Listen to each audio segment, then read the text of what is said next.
Guys, welcome to another exciting episode on Pious Football, where I bring you the latest in transfer news. We discuss tactical analysis of games, of preseason games, and also matches that will be happening in the coming season. And also we talk about pertinent issues around football that you don't hear on mainstream European media. Now, I will start my news today at the camp of Liverpool FC.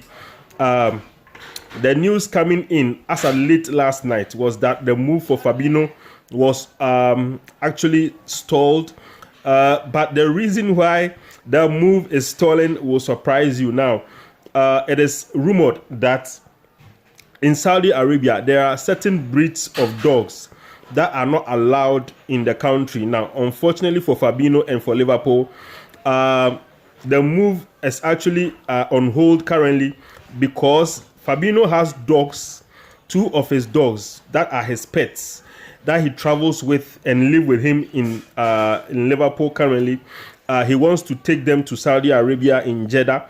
Unfortunately, he's not allowed to bring those dogs into Saudi Arabia because they are a breed that are not allowed in the country. They are deemed to be too violent.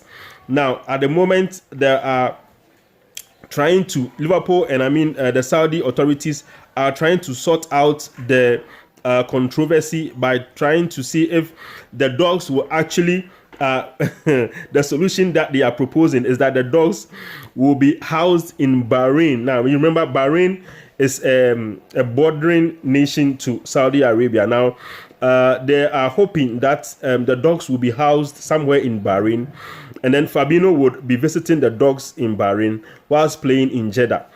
Currently, that plan is not favorable to Fabinho. He wants to live with his dogs wherever he goes. And so the deal kind of stalled for a moment. And currently, there is an online campaign by fans of Al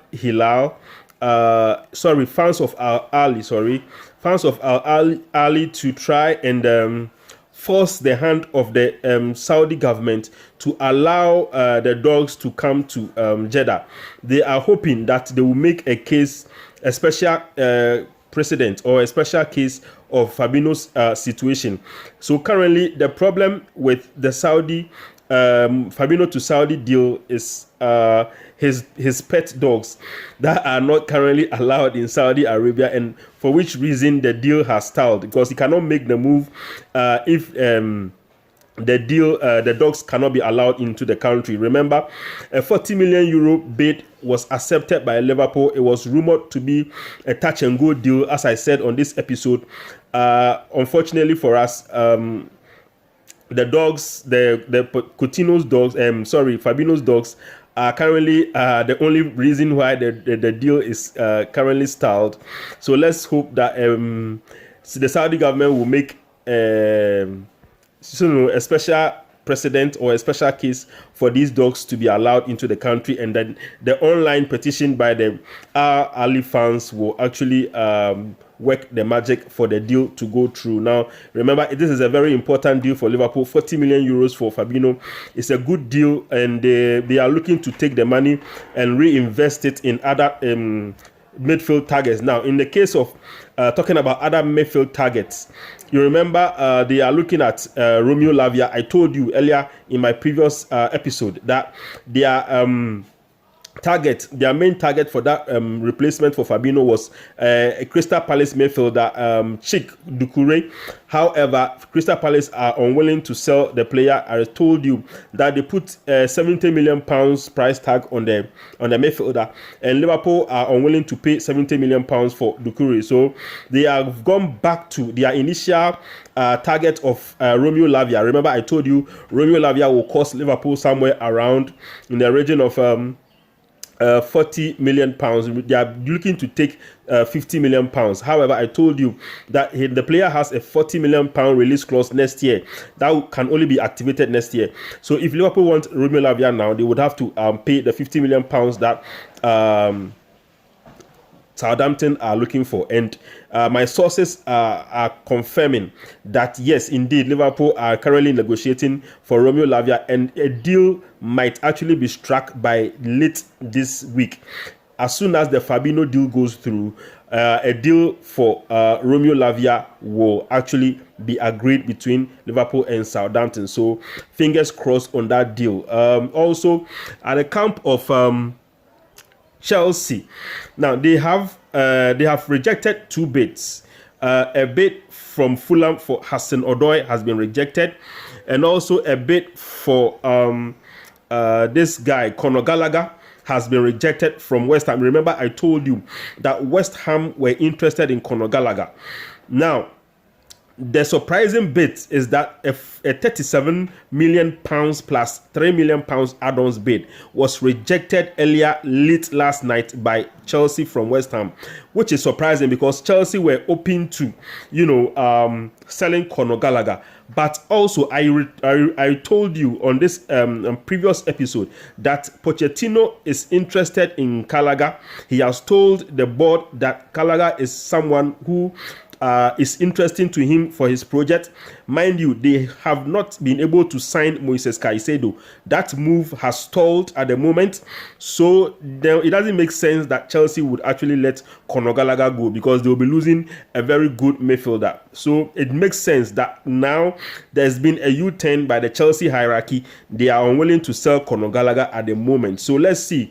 Maybe if there is breakthrough in the Moises Caicedo deal, Chelsea might be more open to selling Gallagher. But at the moment, a bid of 37 million pounds plus add-ons has been rejected by Chelsea from West Ham. Now, West Ham are also looking to replace Declan Rice, and they are looking at other midfield targets. Also, Scott McTominay is in the picture.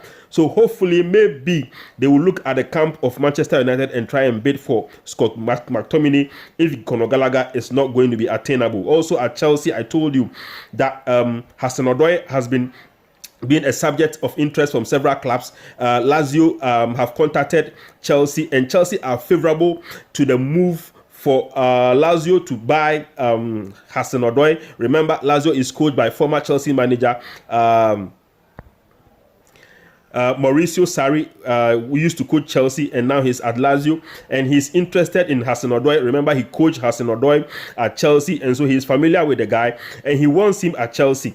Unfortunately for Lazio and for Chelsea, Hudson Odoi favors a move to Fulham because he wants to stay in London. He doesn't want to leave. He wants to stay in London. So he has told Chelsea that he wants to go to Fulham. Now, Chelsea, they are unwilling to negotiate with Fulham because they feel that they will be strengthening a Premier League team. Mind you, they've sold Kai Havertz to Arsenal. They've sold Mason Mount to Manchester United. So they feel that they are doing Premier League clubs a favor by selling their players to them. So they are unwilling to sell Hudson Odoi to Fulham, but at the moment it looks like personal terms between Hudson Odoi and Fulham have been agreed, and Fulham are waiting for Chelsea to give them the go ahead to start negotiating for a price for Hudson Odoi. Also in the news, Moussa Dembele, remember Moussa Dembele of Olympique Lyon, this player, one of the players that has always been linked to Manchester United in every transfer window for the last 10 years, but finally Moussa Dembele, the Lyon striker, has moved to Al Ittihad. Now Al Ittihad is the same team that is coached by Steven Gerrard and just bought Jordan Henderson from Liverpool. So interesting news out there. Good news for the Saudi League. Again, another good player is going to the Saudi Pro League. Also at the camp of AC Milan, Milan are making some very good signings. You remember I told you in my last 2 previous episodes that AC Milan have been ambitious. They are targeting some very good youthful players in the Spanish league. Now, one of the players that I spoke about earlier was Chukweze. Now, Chukweze, Nigerian winger, has actually been sold to AC Milan for a price of around 20 million euros plus 8 million in add-ons. Now, Chukweze, the price is kind of a bit surprising to me. If you ask, the price is a bit surprising to me because, the guy is full of talent. At a point he was being linked to Chelsea and Arsenal, but now it seems like the anticipation and the sort of noise and the buzz around Chukweze has gone down, and Villarreal are looking to cash in on him before he loses his marketability. He's been plagued by some injuries last season, but he recovered and had a very good season, and that has prompted AC Milan to bid for him. 20 million euros plus 8 million in add-ons. He signed a 5-year contract, and here we go to AC Milan. Chukweze, Crystal Palace. It's interesting that they allowed Wilfred Zaha to go for free. I mean, he signed a contract, a 3-year contract plus an option for a fourth to a club in Turkey. The Galatasaray is the club. So Wilfred Zaha to Galatasaray is a done deal. His medical is done. It's been confirmed by the club. Crystal Palace at a point, had bids from Arsenal. 70 million pound bid from Arsenal for Wilfred Zaha. They turned it down. Now Wilfred Zaha has gone to Galatasaray as a free agent, which is very bad business on the part of Crystal Palace. So that is a good move for Wilfred Zaha. I thought maybe he would go to another top club in Europe, but Galatasaray probably, I think, will be playing the Champions League this season. So it's a good move for him. The Turkish league is also very competitive. So let's see how it goes for Wilfred Zaha. African players tend to do well in Turkey, so maybe it's a good move for Wilfred Zaha. We'll see about that. Also, Marcel Sabitzer. Remember Marcel Sabitzer, the Bayern Munich player. The Austrian was on loan at Manchester United last season. However, I thought he was going to have a good run until maybe somewhere in March, where he had an injury and he couldn't really finish the season well. And so I think it kind of affected his plans, and I think the United plans for Sabitzer. So we decided not to, sign him. He went back to Bayern Munich, and now he's been sold for around 70 million euros to Borussia Dortmund, which is a good move for him. He will start, he will have playing time, which is what he's always wanted, Marcel Sabitzer. So it's good for him, and it's good for the Austrian national team. So let's see how that move also goes. Also, at the camp of West Ham, now there's this interesting player from the Manchester City youth team. They call him Carlos Borges. He's a Portuguese winger, very instrumental in City winning the under 21 Premier League, which is called the League 2, Premier League 2. He scored, I think, 21 goals in 23 goals in 21 appearances, I think. So yeah, good move for West Ham. 40 million pounds for the City youth product. They are looking to inject some of the Declan Rice cash into very important areas in their team. So let's see how Carlos Borges will fare at West Ham. Also, we want to talk about Mbappe's deal to I told you on this program, I'm not going to bore you with news about Kylian Mbappe to this club, Kylian Mbappe to the Saudi, Kylian Mbappe to Premier League. It's not going to happen. He's going to wait, play for 1 year, and then leave for free, which is what was a clause put in the contract that he signed in 2021, that if you play 2 years and you stay for a third, you get 50 million euros as loyalty bonus. So that is what he's done. I mean, he's playing 2 years, he's staying for a third, take his loyalty bonus and go for free. Apparently, PSG thought he was going to renew, but there was not stated in the contract that he has to renew after the third year. So he's going to go for free, and it's PSG's fault that Mbappe might be going for free. I don't know why they are accusing the player of being ungrateful. This is not ungrateful. This is business. I am activating the clause you put in the contract we signed 2 years ago. So, I mean, I'm not going to bore anyone with the news about Mbappe to this club or that club. Mbappe will stay and leave for free to Real Madrid and go and then take the 100 million euros Real Madrid will offer him. So let's move on to other transfers. Also, we want to talk about an interesting transfer, Ismail Assar. Ismail Assar, you remember, was a Watford player, bought for, I think, 23 million pounds. He was supposed to be a hot shot. Manchester United at the point were linked with Ismail Assar when we were trying to find a right winger. But now he's made a move, 50 million euros plus 3 million in add-ons to Olympique Marseille. Mind you, Olympique Marseille have already bought Aubameyang from Chelsea, and also I think some saga, the saga midfielder. Is it a midfielder? No, he's a defender. He played as a centre back for Monaco last season. He was on loan at Monaco. I think Milan from Chelsea. Yeah, so Milan from Chelsea has gone to Olympique Marseille. Now they've bought Ismail Assar. So Olympique Marseille are doing some very good moves in the transfer market. So I'll be monitoring them next season to see how they progress in the French league. And finally, the story that I want to talk about today is that the news coming in, inside information that I am having from Old Trafford, is that Ten Hag has instructed John Murtough to renew Romeo Bissaka's contract. Now, we know from the beginning of last season, at the time that Eric Ten Hag was coming, that the mood at the camp and the performance of a lot of the players last season was that a lot of them were put on the transfer list. However, Wan-Bissaka seems to have had a turnaround in fortunes.